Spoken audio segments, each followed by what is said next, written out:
Good morning, my name is Matthias-Fresacher, and today I'm going to talk to you about the Congruence Lattices of Finite Twisted Brauer and Temperley-Lieb monoids. As the title suggests, there's going to be two ingredients, monoids and congruences. Specifically, we're going to look at the zero-twisted Brauer monoid. It has as its elements Brauer diagrams, which are just two rows of vertices, and these have some edges. The Brauer diagrams have the condition that every vertex must be connected to exactly one other vertex. We're also going to be looking at the zero-twisted Temperley-Lieb monoid, and this is sometimes referred to as the Jones monoid. It is a submonoid of the Brauer monoid, so its diagrams have the extra condition that edges are not allowed to cross like they do up here. The graph must be planar in some sense. We can talk about the degree of an entire monoid, and this simply counts the number of vertices in our rows. So both of these belong to monoids of degree 5. We can talk about the rank of a specific diagram, and this counts the number of transversal edges. So here we have 1, 2, 3. This diagram has got rank 3. Here we have rank 1. And it holds that the degree and the rank always share the same parity. We also have a zero diagram, which is just a formal zero, and strictly speaking doesn't have a graphical representation like this. Concatenation, well, that's the multiplication operation of our monoid. And for those of you that are visual-based learners, this is an animation of that procedure in action. For everybody else, I'm going to make use of this intermediary step to show you how we end up at the concatenated diagram. First, we position our two diagrams on top of each other, and we draw these red vertical in-between edges. We remove the two inner rows of vertices, and then we remove any loops that are created. So loops are edges that are not connected to the top or the bottom row of vertices. And then we tidy up what we have. Except I lied. This is the non-twisted concatenation. The zero-twisted concatenation has the extra property that as soon as any loops are created, like is the case here, then we just get, by definition, the zero diagram. We can see that the identity diagram is just going to be all vertical edges. And for those of you that are familiar with it, this corresponds to a Brauer, respectively Temperley-Lieb algebra with a twisting coefficient equaling to 0. Now let's move on to congruences. And for that, we're going to need to understand Green's relations. The R relation for this monoid is two diagrams that are related if their top row is the same. And by that we mean if a vertex is part of a transversal edge, in the other diagram it is also part of a transversal edge. And similarly for non-transversals. But it's important to note for non-transversals, the actual edge must be the same across both diagrams. Analogously, the L relation means that the bottom row of both diagrams is the same. Hence, the H relation means both the top and the bottom rows are going to be the same. The H classes are in bijection with the symmetric group, and we can see that in this example here, where we have rank 2 and the two elements of the symmetric 2 group appearing. And this bijection is going to be important for later on, so just keep it in mind. Also important is that for the Temperley-Lieb monoid, the H relation is just the trivial relation. The D classes for these monoids are all of the diagrams of a given rank, and the ideals are all the diagrams of a given rank or less. The final ingredient we're going to need is a hat map, and this essentially just takes any pair of transversals and annihilates them in the obvious way. That now allows me to state the congruences we are going to need.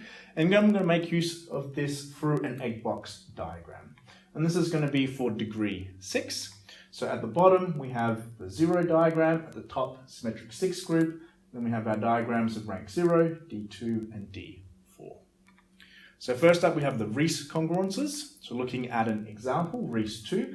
We collapse everything in the second ideal. So everything in red here becomes a single representative. Everything is considered equal. We have some group-based congruences. So for example, looking at the alternating 4 group-based congruence. And this is where we take R2 as a starting point. So again, collapse our second ideal here. And then within R4, in D4, within a H class, or the alternating group has got odd and even elements, so we're going to get two equivalence classes. And this gets repeated across each of the H classes in D4, but it's important to note that the equivalences between H classes are different. A different example would be the symmetric foregroup, where we again collapse our second ideal, but this time the group action is much more encompassing, so all of our H classes get collapsed to a single representative. We then have some lambda congruences, starting with lambda up, and here we take R as 2 as a starting point, so collapse the zeroth ideal and collapse H classes in D2. But if we are related, so in the same row, if our hats are the same, we're also congruent. So potentially some of these H classes get identified across a row, and this repeats across each row. Analogously, we have lambda down. This is where we swap out the R for the L relation, and hence potentially H classes get identified across columns. We have lambda where we just drop the R or L condition altogether, and this is the join of lambda up and lambda down. So here, H classes potentially get identified across a column or row as long as their hat is the same. And finally, we have some mu-based congruences, starting with mu S2. This is where we collapse our H classes in D2. And finally, our most complicated congruence, mu cline 4, where we take lambda as a starting point. And then in rank 4, within our H classes, well, we have the cline 4 action that gives us 4 equivalence classes. I've only drawn 2 in this picture, and again, this gets repeated across each H class. That now allows me to state the theorem I was able to prove for last year in the Brauer setting. And this says that all of the congruences I just went through with you are in fact all of the congruences for this monoid. And the congruence lattice is in the odd degree, a simple chain of Riesz congruences interleaved with the group-based congruences as you would expect.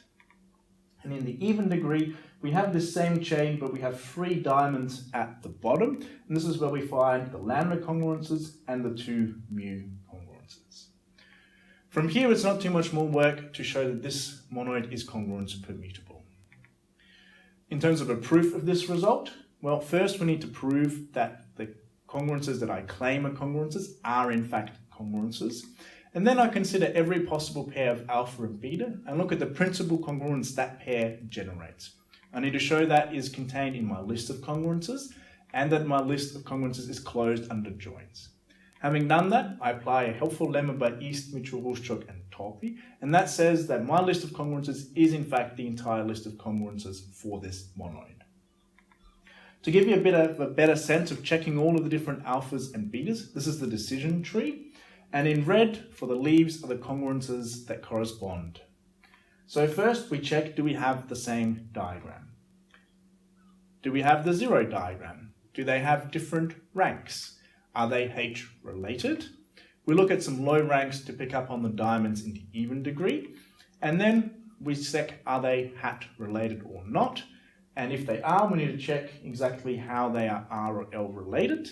And we need to take care of the cline 4 action.